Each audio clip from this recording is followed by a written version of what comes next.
నమస్కారం సిటీ వార్తలకు స్వాగతం. ముందుగా ముఖ్యాంశాలు. ఎన్నికల షెడ్యూల్ ప్రకటించిన కేంద్ర ఎన్నికల సంఘం 4వ దశలో ఏపీకి ఎన్నికలు. మే 13న పోలింగ్, జూన్ 4న కౌంటింగ్.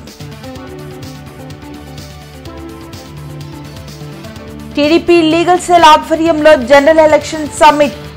ల్యాండ్ టైటిలింగ్ యాక్ట్ ను రద్దు చేస్తామని టీడీపీ అధినేత చంద్రబాబు హామీ.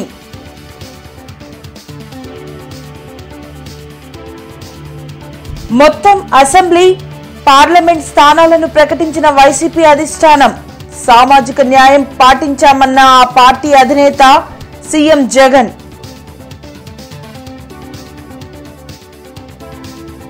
నగరంలో టీడీపీ, జనసేన, బీజేపీ ఆత్మీయ సమావేశం. ప్రజాగళం సభను విజయవంతం చేయాలని నేతల పిలుపు.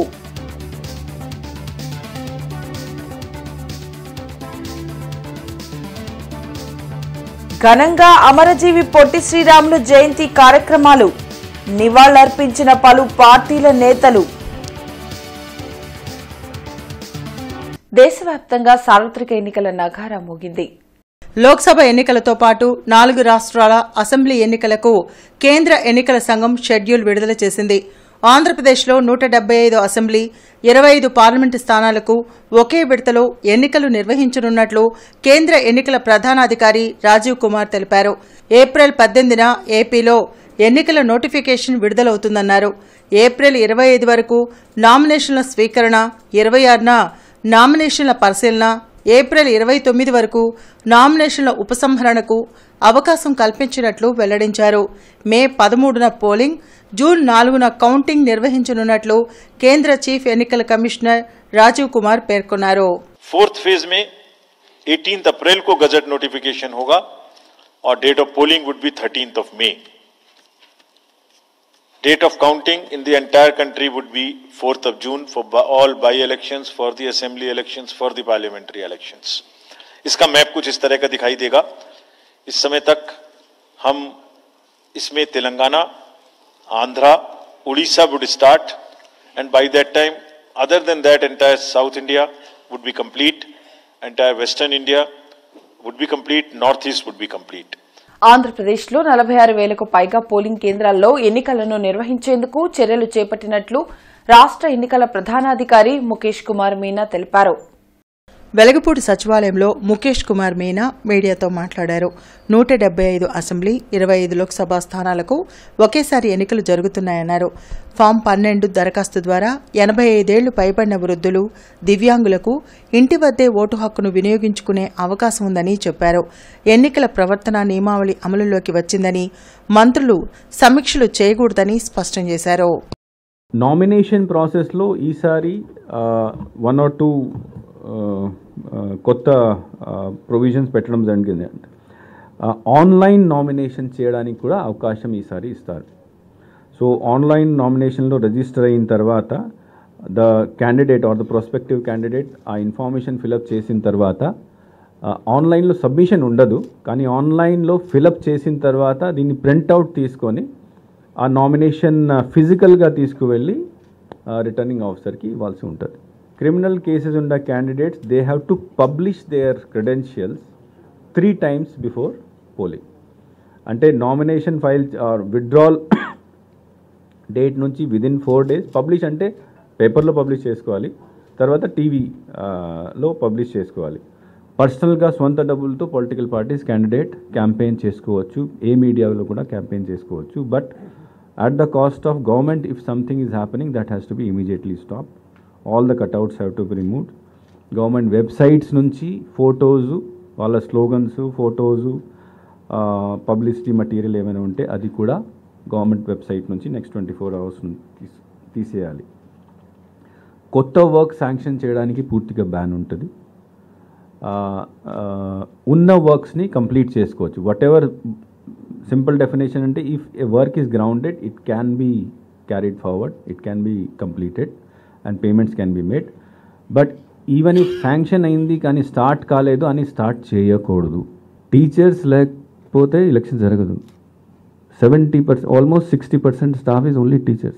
ఏం కంప్లైంట్ ప్రతిరోజు డైలీ రిపోర్టింగ్ కింద ఎంసీసీ కేసెస్ ఏం వస్తున్నాయి, లా అండ్ ఆర్డర్ కేసెస్ ఏం వస్తున్నాయి, డైలీ రిపోర్ట్ మేము పంపించాలి, యాక్షన్ టేకన్ రిపోర్ట్ కూడా పంపించాలి.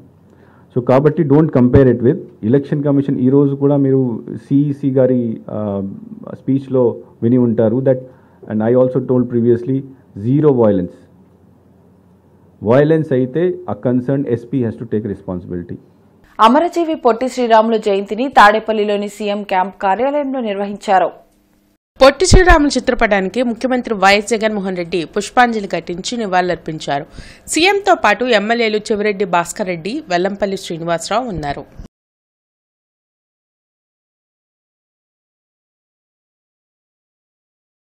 తనపై ఎన్ని కేసులు పెట్టారో కూడా తెలియని పరిస్థితి ఉందని టీడీపీ అధినేత చంద్రబాబు అన్నారు. డీజీపీని అడిగి తనపై ఉన్న కేసుల వివరాలు తెలుసుకోవాల్సి వస్తుందని చంద్రబాబు ఆవేదన వ్యక్తం చేశారు.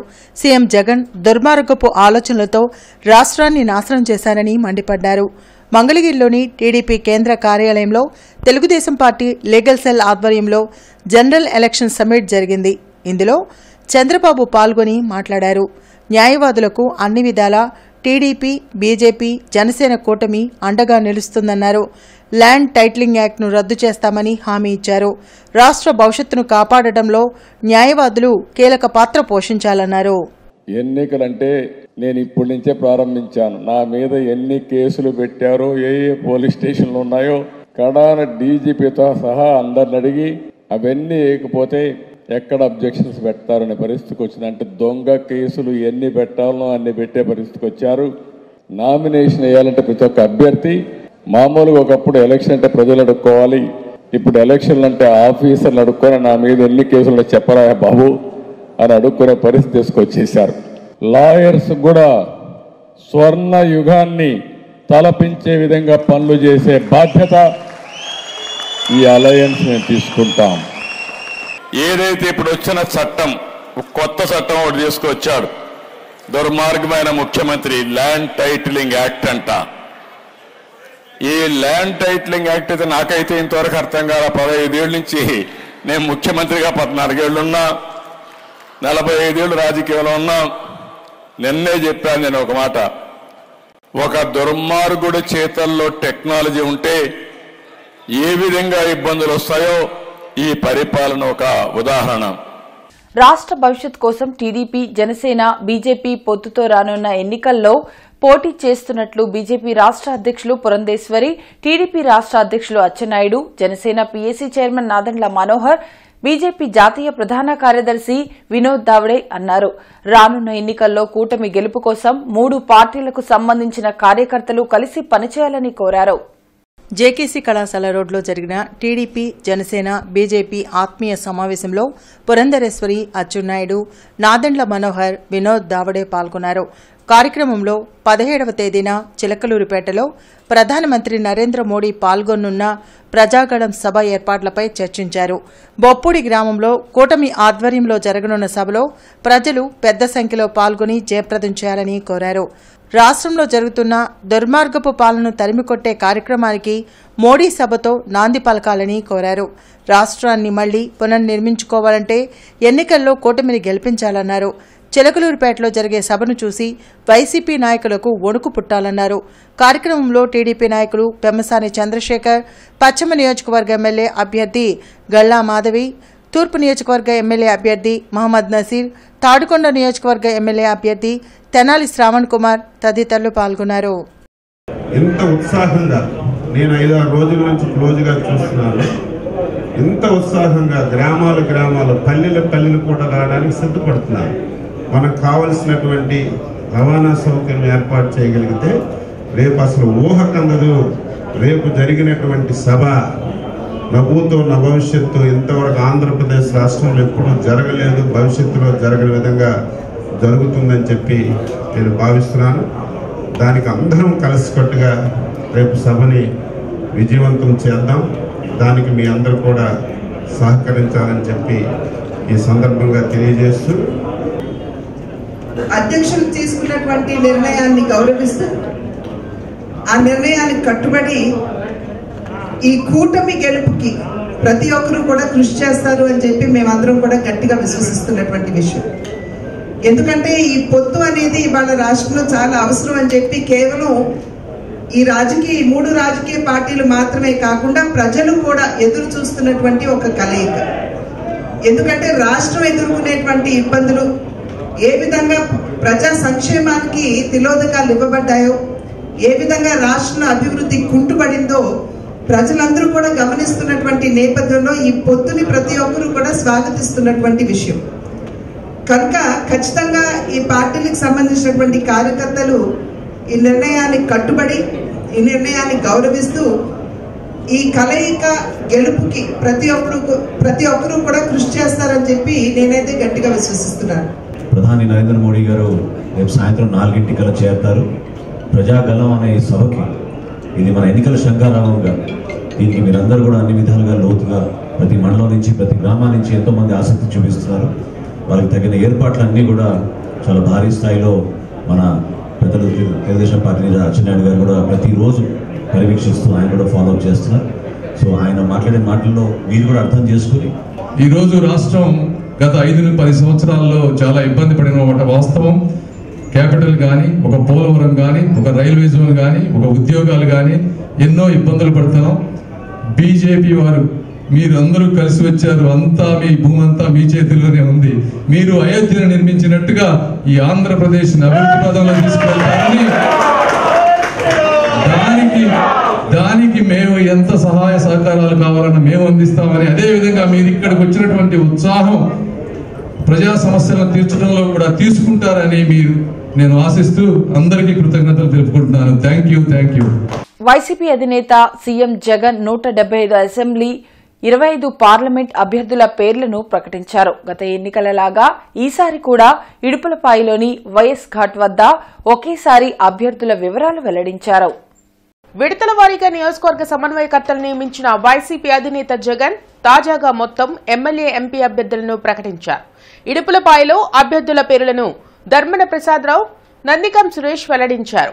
సమన్వయకర్తలని ఎంపీ, ఎమ్మెల్యే అభ్యర్థులుగా ప్రకటించగా మరికొన్ని నియోజకవర్గాల్లో స్వల్ప మార్పులు చేపట్టారు.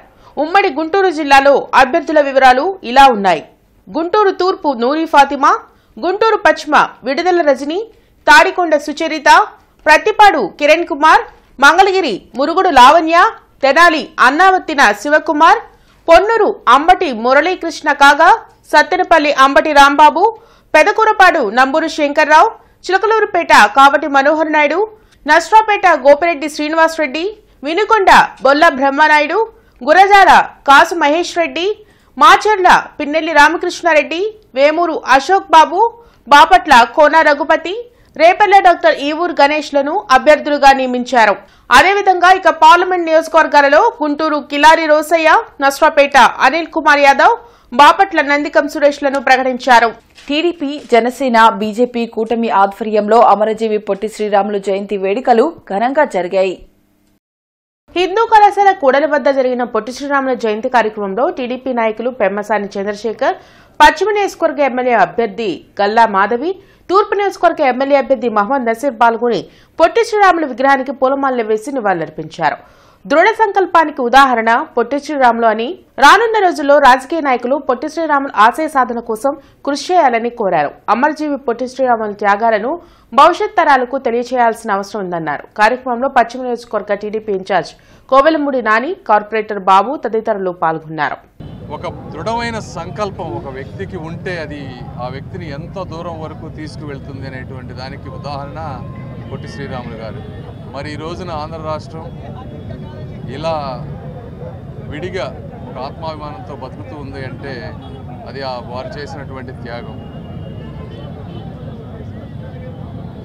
అప్పటి రోజుల నుంచి ఇప్పటి వరకు అతి తక్కువ మంది రాజకీయ నాయకులు అంత దృఢ సంకల్పంతో అన్ని రోజులు ఒక నిరాహార దీక్ష చేయడం అనేది డిఫరెన్స్ క్లియర్గా కనిపిస్తూ ఉంది. కాబట్టి రాబోయేటువంటి రాజకీయ నాయకులు కానీ, యువత కానీ పొట్టి శ్రీరాములు గారు లాంటి వ్యక్తుల ఆదర్శాలుగా తీసుకొని ఒక బలమైన ఆశయంతో ముందుకు వెళ్తే దేనినైనా సాధించవచ్చు అనేది నేను నేర్చుకున్న సిద్ధాంతం అని అంటారు. ఇలాంటి అమరవీరుల జయంతుల ద్వారా వర్ధంతుల ద్వారా మనం అందరం గుర్తు చేసుకుంటూ ఉండాలి. ఇది మన పిల్లలకి మన సమాజానికి ఎంతో ముఖ్యం. ఇలాంటి జయంతులు జరుపుకున్నందుకు ఇలా మనం అందరం కలిసి జరుపుకుంటున్నందుకు చాలా ఆనందంగా ఉంది. భాషా ప్రాతిపదికన రాష్ట్రాలు కావాలని తెలుగు భాషకు ప్రపంచవ్యాప్తంగా గుర్తు తెచ్చినటువంటి మహానుభావుడు శ్రీ పొట్టి శ్రీరాములు గారి 124వ జయంతిని పురస్కరించుకొని ఈరోజు గుంటూరు నగరంలో ఆయన విగ్రహానికి పూలమాల వేసి నివాళులర్పించడం జరుగుతూ ఉంది. ముఖ్యంగా ఆనాడు ఆంధ్ర రాష్ట్రం తెలుగు మాట్లాడేటువంటి వాళ్ళందరికీ కూడా భాషా ప్రాతిపదికన రాష్ట్రం కావాలని చెప్పి డిమాండ్ చేస్తూ భాషకు ఉన్నటువంటి గౌరవాన్ని ప్రతిష్టను ఆయన ప్రపంచానికి చాటి చెప్పినటువంటి పరిస్థితులు. ఈ తెలుగువారికి ప్రత్యేక రాష్ట్రం కోసం ఆత్మ త్యాగం చేసిన పొట్టి శ్రీరాములు గారి జయంతి సందర్భంగా వారికి ఘనమైన నివాళులు ఈరోజు మా తెలుగుదేశం పార్టీ ఎంపీ అభ్యర్థి పెమ్మసాని చంద్రశేఖర్ గారు, అట్లాగే ఈ పశ్చిమ నియోజకవర్గం ఎమ్మెల్యే అభ్యర్థి మాధవి గారి ఆధ్వర్యంలో ఈ యొక్క హిందూ కాలేజ్ ఆపోజిట్లో చరిత్ర కలిగిన పొట్టి శ్రీరాములు గారి విగ్రహానికి ప్రతి తెలుగుదేశం, జనసేన, భారతీయ జనతా పార్టీ కార్యకర్తలందరూ వచ్చి ఘనమైన నివాళులు అర్పించి వాళ్ళ ఆశయాలతో ముందుకు నడుస్తామని చెప్పి ఈరోజు ఆయన యొక్క జయంతి సందర్భంగా ఈ యొక్క నాయకులందరూ కూడా వాగ్దానం చేస్తున్నారు. దుగ్గిరాల కోల్డ్ స్టోరేజ్ అగ్ని ప్రమాదంలో నష్టపోయిన రైతులను ప్రభుత్వం ఆదుకోవాలని ఎమ్మెల్సీ కేఎస్ లక్ష్మణరావు డిమాండ్ చేశారు. దుగ్గిరాల కోల్డ్ స్టోరేజ్ పసుపు రైతులకు న్యాయం చేయాలని కోరుతూ ఎమ్మెల్సీ లక్ష్మణరావు జిల్లా కలెక్టర్ వేణుగోపాల్ రెడ్డిని కలిసి వినతి పత్రం అందజేశారు. అగ్ని ప్రమాదంపై కమిటీ రిపోర్ట్ ఇచ్చి 40 రోజులు గడుస్తున్నా ఇంతవరకు రిపోర్ట్ బయట పెట్టకపోవడం దారుణమన్నారు. అగ్ని ప్రమాదంలో 100 కోట్ల రూపాయల విలువైన పసుపు నష్టపోతే 40 కోట్లకు మాత్రమే యజమాని ఇన్సూరెన్స్ చేశారన్నారు. ప్రభుత్వం స్పందించి కోల్డ్ స్టోరేజ్ యాజమాన్యం ఇన్సూరెన్స్ కంపెనీపై ఒత్తిడి తెచ్చి రైతులకు న్యాయం చేయాలని డిమాండ్ చేశారు. కార్యక్రమంలో పసుపు రైతుల సంఘం అధ్యక్షులు వెంకటరామయ్య తదితరులు పాల్గొన్నారు. ఈ కోల్డ్ స్టోరేజీలో సుమారు 1,05,000 పసుపు బస్తాలని నిల్వ చేశారు. కోల్డ్ స్టోర్ యజమాని దీనికి సంబంధించి కొంతమేరకే ఇన్సూరెన్స్ చేయటం అనేది జరిగింది.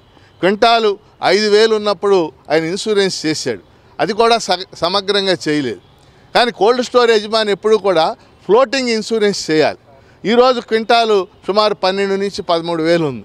అంటే సుమారు ఈ క్షణాన 100 కోట్ల విలువ చేసేటటువంటి పసుపు దగ్ధమైపోయింది. కానీ ఆయన 40 కోట్ల లోపు మాత్రమే ఇన్సూరెన్స్ చేయటం అనేది జరిగింది. ఇవాళ యజమాని నేను బాధ్యత వహించను అంటున్నాడు. పసుపు రైతులు, రైతాంగం మొత్తం కూడా గత 2 నెలలుగా పెద్ద ఎత్తున ఆందోళన చేస్తున్నారు. ఇప్పటికే సిఎస్ జవహర్ రెడ్డి గారికి మెమోరాండం ఇచ్చాం. ఈరోజు గుంటూరు జిల్లా కలెక్టర్ వేణుగోపాల్ రెడ్డి గారికి మెమోరాండం ఇచ్చాం. అందుకని ప్రభుత్వం, అధికారులు కూడా వెంటనే స్పందించి ఈ పసుపు కోల్డ్ స్టోరేజ్ రైతులు 400 మందికి పైగా ఉన్నారు, వాళ్ళందరికీ న్యాయం చేయాలి. ఫ్లోటింగ్ ఇన్సూరెన్స్ చెల్లించే విధంగా యజమాని మీద, అలాగే ఇన్సూరెన్స్ కంపెనీల మీద కూడా ఒత్తిడి తేవాలని రైతాంగం కోరుతున్నారు. ఈ కమిటీ వేశారు, కమిటీ రిపోర్ట్ ఇంతవరకు అయితే రాలేదు. కమిటీ వేసి కూడా దాదాపు 45 రోజులు అవుతుంది. ఇంతవరకు ఎలాంటి దాని గురించి బయట పెట్టలేదు. ముఖ్యంగా ఇక్కడ మేము ఆందోళన చెందుతున్న విషయం ఏంటంటే గత 10 సంవత్సరాల నుంచి 13 సంవత్సరాల నాడు వచ్చిన 16,000 రేటు ఈ రోజున వచ్చింది. ఈ గత 10-12 సంవత్సరాల నుంచి ఆ 16,000 రేటు 17,000 వస్తుందని రైతుల ఆశతో అనేక ఇబ్బందులు, వడ్డీలు కట్టుకుంటున్నాం, పైగా అతనికి అద్దెలు కడుతున్నాం, ఇన్సూరెన్స్ చెల్లిస్తున్నాం. కానీ అతను దారుణంగా మా దగ్గర వసూలు చేసిన ఇన్సూరెన్స్ కూడా అతను చెల్లించకుండా అదేమంటే నా దగ్గర డబ్బులు లేవు, నేను కట్టలేకపోయాను, రైతులు అమ్మేసుకుంటారని అనుకున్నాను అని రకరకాల పద్ధతుల్లో నిర్లక్ష్యంగా సమాధానం చెబుతున్నాడు. అతని దగ్గర నుండి ఈ వేరియేషను అంటే ఇప్పుడు ఉన్న ఇన్సూరెన్స్ ఎంత వస్తుందో అది పోను మిగిలిన వేరియేషను ఎంత ఉంటే అంత. మాజీ రాష్ట్రపతి భారత రత్న ఏపీజే అబ్దుల్ కలాం విగ్రహావిష్కరణ బీఆర్ స్టేడియం వద్ద జరిగింది. ఎమ్మెల్యేల ముస్తఫా, కిలారి రోసయ్య, వైసీపీ తూర్పు నియోజకవర్గ సమన్వయకర్త నూరి ఫాతిమా, జియావుద్దీన్, డైమండ్ బాబు, కర్నుమా ఇతర నాయకులు పాల్గొని విగ్రహాన్ని ఆవిష్కరించారు. పట్టుదలతో ఎలాంటి లక్ష్యాలనైనా చేరుకోవచ్చని అబ్దుల్ కలాం నిరూపించారని నాయకులు గుర్తు చేశారు. మిసైల్ మెన్ గా పేరుగాంచిన అబ్దుల్ కలాం నేటి యువతకు ఆదర్శమని చెప్పారు. ఒక ఉన్నతమైన స్థానంలో ఉండి కింద స్థాయి నుంచి ఏదైతే భారతదేశంలో అత్యుత్తమైన సైంటిస్ట్గా పేరుగాంచి ఇస్రోలో ఒక ఉన్నత శిఖరాలకి యావత్ ప్రపంచం మొత్తంలో ఇస్రో సంస్థని భారతదేశ సంస్థని ప్రపంచం మొత్తంలో కూడా ఒక ఉన్నతమైన శిఖరానికి తీసుకొచ్చిన అబ్దుల్ కలాం గారు తర్వాత ఆయన సేవలు గుర్తించి రాష్ట్రపతి పదవి ఇవ్వటం కూడా ఈ ప్రజలకే గొప్పతనంగా భావిస్తూ ఉన్నా. ఏంటంటే ఏ స్థాయిలో ఉన్న వాళ్ళు చదువు పరంగా చూసుకుంటే చదువు కోసం పిల్లలు ఆయన స్ఫూర్తిగా తీసుకొని మరి ఏమీ లేని ఆయన ఈరోజు అందరూ నా వాళ్ళే అని అనిపించుకునే విధంగా ఈరోజు ఏపీజే అబ్దుల్ కలాం గారు ఆయన స్ఫూర్తిగా తీసుకొని ప్రతి ఒక్కళ్ళు కూడా ఆయన ఒక సైంటిస్ట్ లాగా చేశారు, అలాగే ఒక రాష్ట్రపతిగా చేశారు. అదేవిధంగా మీరు చూసుకుంటే అన్ని విభాగాల్లో కూడా మరి ఏపీజే అబ్దుల్ కలాం గారిని స్ఫూర్తిగా తీసుకున్నారు. ఖచ్చితంగా ఇక్కడ కూడా నిజంగానే ఇక్కడ మేమందరం ఏంటంటే ప్రతిరోజు ఆయన చూసుకొని ఆయన స్ఫూర్తిగా రాజకీయాల పరంగా ఎందుకంటే నైతిక విలువలు ఉన్న వ్యక్తి ప్రతి ఒక్కరిని కూడా సమస్ఫూర్తిగా లేకపోతే టైంకి చెప్పిన విధంగానే ఆయన వచ్చేవాళ్ళు. ఆయన ప్రతి ఒక్కటి కూడా ఆయన ఆదర్శంగా తీసుకొని యువత వాళ్ళందరూ ముందుకు సాగాలని మనస్ఫూర్తిగా కోరుకుంటున్నాను. అబ్దుల్ కలాం గారి ఆ పట్టుదలే ఆయనకి అంత స్థాయి తీసుకెళ్ళి ఈ రోడ్డు ప్రపంచంలోనే నెంబర్ 1గా ఆయన ఎదిగారంటే ఆ పట్టుదల అన్నమాట. అందుకనే ప్రతి వ్యక్తి కోరుకునేది ఏదైనా చేయాలనే తపన ఆరాటం అన్నీ ఉన్నప్పుడు ఏసై వెలగలే శక్తి ఆయన ఉంటుందని చెప్పి తెలియజేస్తూ మరి ఈరోజు ఏ విధంగా అంబేద్కర్ గారిని మనం ప్రతి చోట ప్రతి నోట ఏ విధంగా జ్ఞాపకం చేసుకుంటున్నామో అదేవిధంగా మరి ఈరోజు అబ్దుల్ కలాం గారిని కూడా మరి ఆయన చేసిన త్యాగాలకి సంబంధించి ఆయన చేసిన కృషికి కూడా మనం జ్ఞాపకం చేసుకునే పరిస్థితి అన్నమాట. అమరజీవి పొట్టి శ్రీరాములు 124వ జయంతి కార్యక్రమాన్ని హిందూ కళాశాల కూడలి వద్ద ఘనంగా నిర్వహించారు. జిల్లా కలెక్టర్ వేణుగోపాల్ రెడ్డి పొట్టి శ్రీరాముల విగ్రహానికి పూలమాలలు వేసి నివాళులర్పించారు. ఆంధ్ర రాష్ట్రం కోసం పొట్టి శ్రీరాములు తన ప్రాణాలను సైతం లెక్క చేయకుండా పోరాటం చేశారన్నారు. పొట్టి శ్రీరాముల స్ఫూర్తిని యువత ఆదర్శంగా తీసుకోవాలని ఈ సందర్భంగా జిల్లా కలెక్టర్ కోరారు. కార్యక్రమంలో ఎమ్మెల్సీ లక్ష్మణరావు, జిల్లా అధికారులు పాల్గొన్నారు. అనేక రకాలైనటువంటి త్యాగపరంగా మనకు ఆంధ్ర రాష్ట్రం ఏర్పాటు అవ్వడం, ఆయన సాధించే వరకు కూడా విశ్రమించకుండా పోరాడినటువంటి ఆ స్ఫూర్తి ఏదైతే ఉందో అది యువతకి ఆదర్శంగా తీసుకోవాలి. అంటే ఇప్పుడున్నటువంటి యువతకి ఆశయ సాధన మీద ధ్యాస తగ్గుతున్న నేపథ్యంలో ఇలాంటి మహనీయులు స్ఫూర్తి ఎప్పటికీ కూడా మనందరికీ కూడా చాలా ఉపయోగకరంగా ఉంటుందని చెప్పి తెలియజేసుకుంటూ ఆయనకి ఈ రోజున ఘనంగా నివాళులు అర్పించుకుంటాం.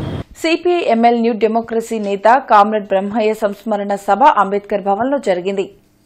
దళిత ప్రజా సంఘాల ఐక్యవేదిక ఆధ్వర్యంలో జరిగిన సంస్మరణ సభలో మాజీ మంత్రి డొక్కా మాణిక్యవరప్రసాద్ పాల్గొని నాదెండ్ల బ్రహ్మయ్య చిత్రపటానికి పూలమాలలు వేసి నివాళులర్పించారు.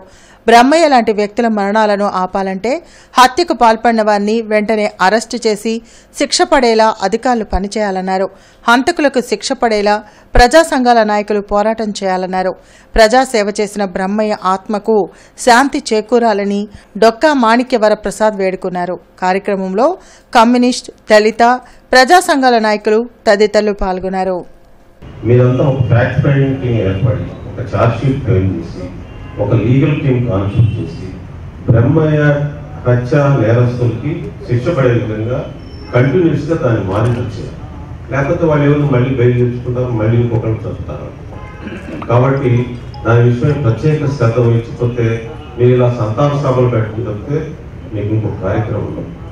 కాబట్టి నా సజీవమైన మనం ఏంటంటే సంతాన సభలతో ముగించుకొని వాళ్ళకి శిక్ష పడే విధంగా మీరు అంత కృషి చేయండి. పోలీసు వ్యవస్థ చెప్పాలి. దాని మీద మీరు వెంటనే మీరు లాయర్లు ఉన్నారు, వైద్య పెద్దలు ఉన్నారు, మీరు కూర్చోండి. దానికి పోలీసుకి కావాల్సిన ఇన్ఫర్మేషన్ ఇవ్వండి. పోలీసులు ఎందుకు చేయరు? పోలీసు ఇంతవరకు ఎందుకు ప్రశ్నలు పెట్టలేదండి? ఫలానా బ్రహ్మయ్య అనే రాజకీయ కార్యకర్త చనిపోయాడు, ఈ హత్యకు కారణం ఫలాని వాడు అని ఎంతో ప్రశ్న చదవాలి. మీరు అందరి ఇది తప్పు కదా. రవిశిశు కాపు సంక్షేమ సేన ఉమ్మడి జిల్లా నాయకుల సమావేశం లక్ష్మీపురంలో జరిగింది. ఉమ్మడి జిల్లా సంక్షేమ సేన అధ్యక్షుడు శ్యాంప్రసాద్ అధ్యక్షతన జరిగిన సమావేశంలో కాపు నాయకులు పాల్గొన్నారు. రానున్న ఎన్నికల్లో కాపులందరూ ఒకే త్రాటిపై ఉండాలని సూచించారు. టీడీపీ, జనసేన, బీజేపీ కూటమికి మద్దతుగా కాపులందరూ నిలవాలన్నారు. కూటమిని గెలిపించి కాపులందరూ ఒకే తాటిపై ఉన్నారని నిరూపించాలని సూచించారు. కార్యక్రమంలో ప్రజా కాపునాడు అధ్యక్షుడు ఎర్రంశెట్టి నాగరాజు, ఉపాధ్యక్షులు వెంకటాద్రి, సత్యనారాయణ తదితరులు పాల్గొన్నారు. ఏది ఏమైనా సరే మేము మాత్రం కళ్యాణ్ గారు వెంట నడుస్తాము. జనసేన పార్టీకి సపోర్ట్ చేస్తాము.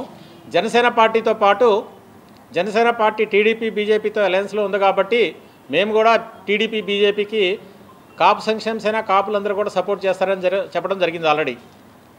కానీ కొద్ది రోజుల కిందట పోస్టులు కొంచెం జరుగుతున్న గందరగోళాల దృష్ట్యా హోల్డ్ చేయడం అంటే టెంపరీగా హోల్డ్ చేశారు.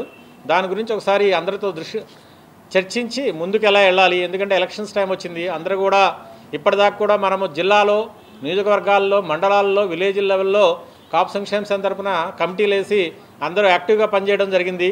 వీళ్ళు ముందుకు వెళ్ళాలంటే ఈ కమిటీలు ఉన్నాయా లేదా, ఉండేట్లయితే మేము ముందుకు ఎలా వెళ్ళాలి, లేకపోతే మనం వేరే ప్లాట్ఫామ్ పెట్టుకోవాలా, ఎలా వెళ్ళాలి, ఎలా వెళ్ళినా కూడా పవన్ కళ్యాణ్ గారిని ఎక్కడ నిలబడి ఎమ్మెల్యే కానీ ఎంపీ సీటుగా ఎన్ని కోట్లైనా ఖర్చు పెట్టి ఓడిద్దామనే తతంగం జరుగుతుంది మొత్తం. అదంతా మనం తెలుసుకోవాలి. తెలుసుకొని మనం ముందుకెళ్ళి మనలో మనమే ఐక్యతగా ఉండి మనతో పాటు ఇంకా వేరే వాళ్ళని కూడా తీసుకొచ్చి ఓట్లు వేయించి ఆ వచ్చిన సీట్లకి న్యాయం చేయాలని నా యొక్క విజ్ఞప్తి చేస్తున్నాను. భీమసేన సేవాదళ్ కార్యాలయాన్ని ఈరోజు ప్రారంభించనున్నట్లు భీమసేన సేవాదళ్ నాయకులు సురేష్ కుమార్ తెలిపారు.